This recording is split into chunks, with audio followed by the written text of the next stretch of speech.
Why is it so hard to choose the right practice on the spiritual path? With so many teachings, scriptures, and techniques, how do you know which one is truly meant for you? Welcome back to the channel, my dear friends. I'm deeply honored to walk this path with you again today. This episode touches the heart of every seeker, whether you're just beginning your journey or have been walking it for decades. The question of which practice is right for me rises in every sincere mind, sooner or later.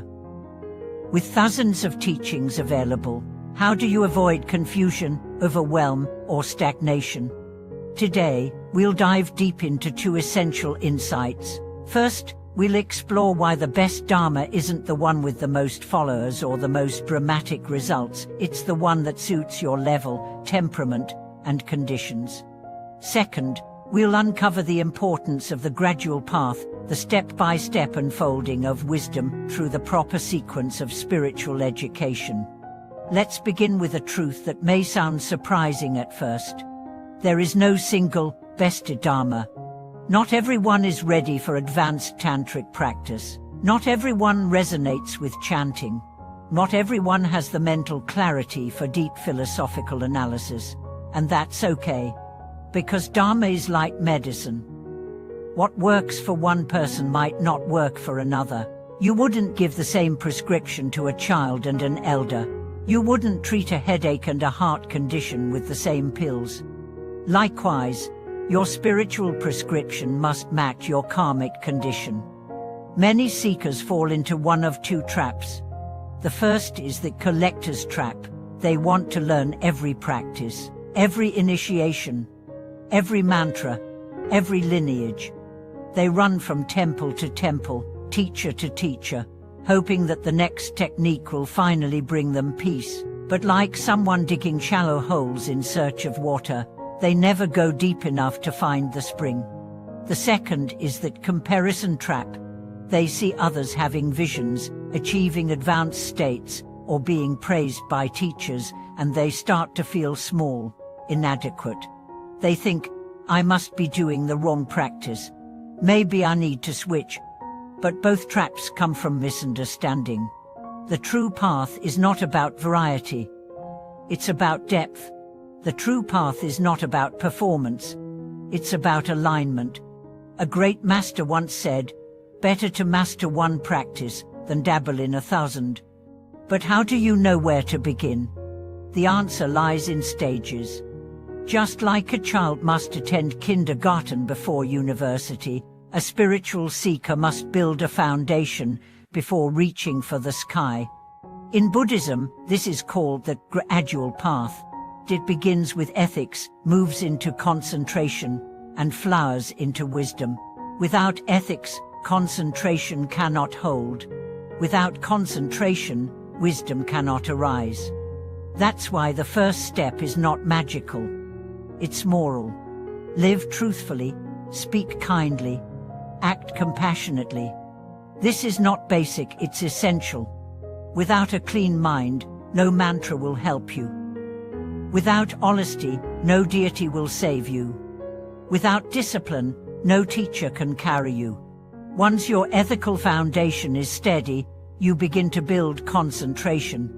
This might be through mindfulness, breathing, or visualization. The method matters less than the sincerity. The practice becomes your mirror, your compass, your sanctuary. And only after this, when your mind is stable, your heart is clear, and your intentions are pure, does wisdom arise naturally. You begin to see impermanence not just as a concept, but in every breath. You begin to release attachment not because someone told you to, but because clinging now feels unnatural. You begin to love not as a strategy, but as your essence. This is the fruit of the proper sequence. Now let's return to the question, what should you practice? Here's a suggestion, based on centuries of proven guidance. Start with the 3 roots of virtue, the teachings of Confucian ethics, Taoist principles of simplicity, and basic Buddhist precepts. These help you develop a moral baseline, even before formal practice. Then choose a method that suits your nature. If your mind is restless, try chanting. If you're visual, try deity visualization. If you like silence, try mindfulness. If you like devotion, focus on Pure Land recitation. If you're analytical, explore philosophical inquiry. But once you choose, commit. Stay with it, through boredom, through resistance, through self-doubt, because the greatest breakthroughs often come after the darkest nights. One woman I know tried countless practices for 10 years, then she returned to the simplest one, chanting the name of Amitabha Buddha.